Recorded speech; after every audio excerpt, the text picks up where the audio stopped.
Champions League last night, Europa League and Europa Conference League tonight. The Conference League involves Aston Villa in France against Lille. It's the Europa Conference League quarter-final second leg. That's live on talkSPORT 2. Thereafter, what on earth can Liverpool do against Atalanta, 3 down in their Europa League quarter-final second leg? And West Ham up against the unbeaten thus far Bayer Leverkusen, Xabi Alonso's Bayer Leverkusen. What can West Ham do? 8 o'clock for that Europa League quarter-final second leg live on talkSPORT 2. But let's concentrate on Villa going to Lille, and a man who's working on that for us here at talkSPORT tonight is one Alex Crook. Alex, good morning to you. Before we talk Villa, I think you've got a bit of news this morning regarding talkSPORT understanding that David Moyes could well be out of there come the end of the season, no matter what. Yeah, it's been a hokey-cokey, isn't it, over the course of the season when it's come to David Moyes. 1 minute he's in, then he's out. He was actively suggesting in December that he was close to signing a new contract. Here we are several months later. That contract remains unsigned, and sources close to West Ham have suggested to me that it's highly likely now that there is an amicable parting of the ways come the end of the season. We know all about David Moyes' frosty relationship, not with the minority, I would suggest, but with the majority of West Ham supporters. Simon touched on it recently and said that it doesn't matter what David Moyes does this season. I think still there's a lot of West Ham fans who are calling for change. Obviously, they go to Leverkusen in what looks a really difficult second leg now after what happened in the first leg last week. So the chances of winning back-to-back European trophies would seem slim. Because of what's happened in the Champions League in the last 24 hours, I think they're probably going to have to finish in the top 7 to get back in Europe. Again, at the moment, you would say they were outsiders for that. So it just seems, I think, the right time for David Moyes to depart. And we do know Tim Steidten, the sporting director, has been actively drawing up a list of potential replacements. On that list, Jim, one Thomas Tuchel. And I don't think that's quite as fanciful as maybe it first seems. There we go, Alex. Simon, you and I were just talking about Tuchel and the likelihood or otherwise of him coming back to the Premier League. The London Stadium. There you go, Thomas. How would you like that? But Simon, you have been saying, yeah, it wouldn't surprise you if Moyes departs the scene at the end of the season. I don't think that David Moyes gets the credit that he should get. I understand that I'm not a West Ham fan that watches the games every single week, so they're entitled to their view. I think that they were in a difficult position when he took over. I think he's created a great opportunity to be successful in Europe, won a European competition, put them at the higher echelons of the league. And I think he deserves more cachet and kudos than he's got from West Ham. And I think he isn't going to get it. So I think he should possibly ply his trade somewhere else. And I can't think of a more wonderful match made in heaven than David Sullivan and Thomas Tuchel. Can you imagine it? Do you think David Moyes, no matter what, could well make his final bow in the European stage tonight anyway, Alex? Well, I think he's been stung by some of the criticism that's come his way from West Ham fans. I think if you look at how he's been speaking, even in the build-up to this game, he's pointed out that it's never plain sailing at West Ham. I think he's spoken previously about more glamorous managers not achieving what he has. So I think his pride has been dented. And I guess the question is, even as thick-skinned as we know that David Moyes is, how long do you stay somewhere where deep down you know you're really not wanted? And I think he won't be short of offers, David Moyes, because I think Simon's right. You look at his CV, you look at the mess that he inherited when he went back to West Ham, and a lot of West Ham fans didn't want him to return. He saved them from relegation. He stabilised them now as a team who regularly compete in the top half of the table, regularly play in Europe, and he did win that European trophy last season. You can't take that away from him. Yeah, they go in tonight. They're chasing a 2-0 first leg deficit against Leverkusen. James Ward-Prowse said in the club's own website they'd been guilty of showing a bit too much respect in that first leg last week. Lucas Fabianski claiming they also made a number of tactical mistakes. Fabianski saying there were certain moments when we were defending too deep, and sometimes we were not brave enough when we regained possession of the ball. This was David Moyes taking it. I still believe that you're playing against one of the best teams in Europe at this moment in time. If certainly a team which are going to be in the Champions League next year look as if they would be quite comfortable in that company. When you look at the way Dortmund have performed last night and Bayern Munich are performing at the moment, and this team are above them in the league. So I think we should give them respect, and we'll try and do our best tomorrow night to not to give them too much. But ultimately, I think they deserve the respect because of the results. I mean, it's a standard phrase, Simon, isn't it? We'll show them respect, but hopefully not too much. I mean, respect. Go out there and beat them handsomely. I don't think David sometimes helps himself with some of the language that he chooses to use, because I do think David is is pricing in and getting the excuse in early. I think he, in back of his mind, I think he thinks they're going to get beat by Leverkusen. He'll never say that, and I wouldn't expect him to.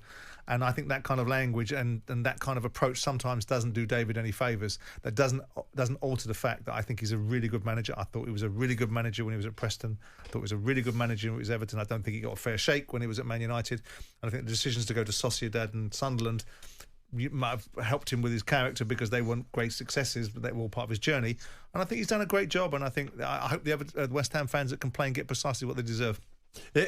Alex, I'm coming to you in a second, but Simon, you said other clubs' successes are a kind of moment in time.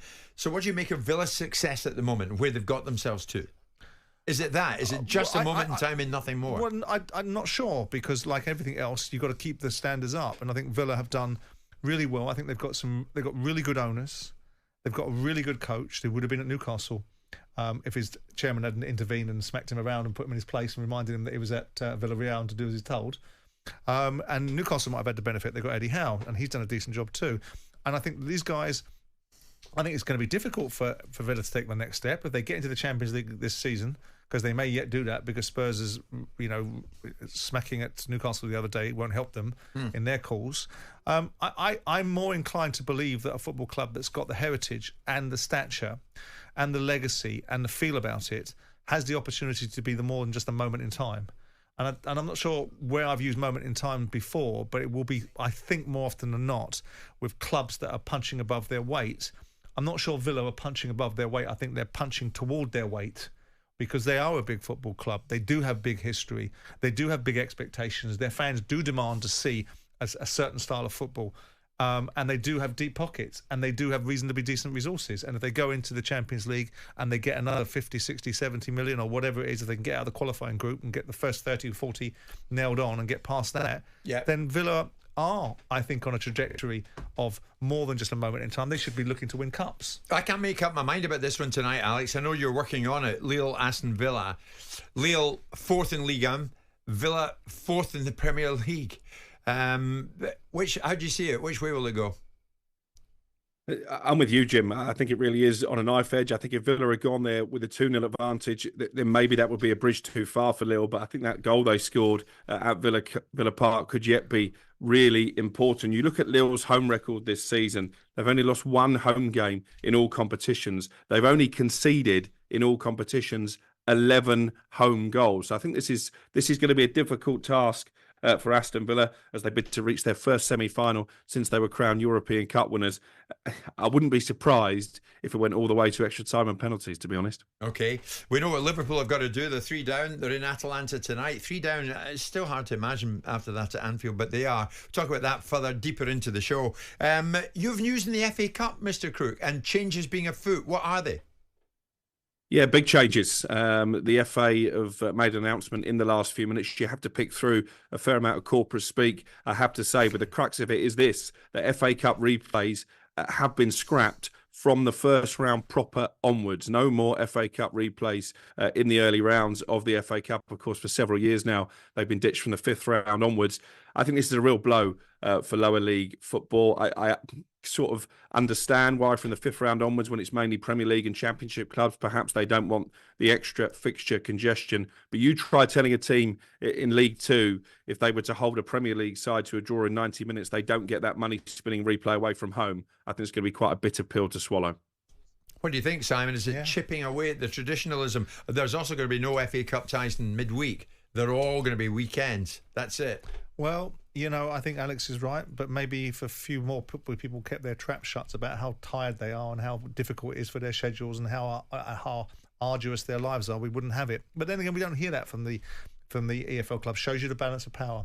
The FA doing their usual wonderful job of recognising their statesman-like position in the position of managing football. Hence the reason we've got an independent regulator coming in. Do you think this is the beginning of the end for the FA Cup? I certainly hope not. If the Premier League has its way, yeah, because the Premier League doesn't care about it very much. Premier League cares about the Premier League and all the revenue that goes in it. The Big Six care about the European competitions, how much money they can get out from that. And the FA Cup is a hindrance economically. It still has great lustre. It still has great tradition. And you start to take away all the tradition in something, you're left with nothing. The FA is going to get more money out of it because the Premier League, as a result of this, is going to throw 33 million at it. And that might be the trade-off that they think. Grassroots football. Yeah, they might. Well, what you mean is that the Premier League are going to meet their obligations they should be doing in the first place, which they haven't met previously. Look, it clearly is a trade-off, and it may well be a trade-off that leads to a raft of other things. You might find that the movement of all of these different moving parts end up with a distribution deal that Rick Parry and Trevor Birch are happy with. But they're chucking 100 million at grassroots football at the moment. Now they're topping that with 33 more. Well, they should be paying 5% of the proceeds from the Premier League distribution deals into grassroots football. They haven't done it. They haven't done it over the years. So if they're topping up what they haven't done in the first place, then they should have been doing what they should have been doing. They should have been doing what they should have done in the first place. I get that. You understand what I mean? I've got you. Mr. Crook, just before you go, tell me, do Villa win tonight in Lille or do they progress? Let's hope they do. I think they'll progress, but I think it might be a long night for those travelling fans. And those listening on talkSPORT too, obviously, as well. On AM, on DAB, via the talkSPORT app and on your smart speaker. talkSPORT.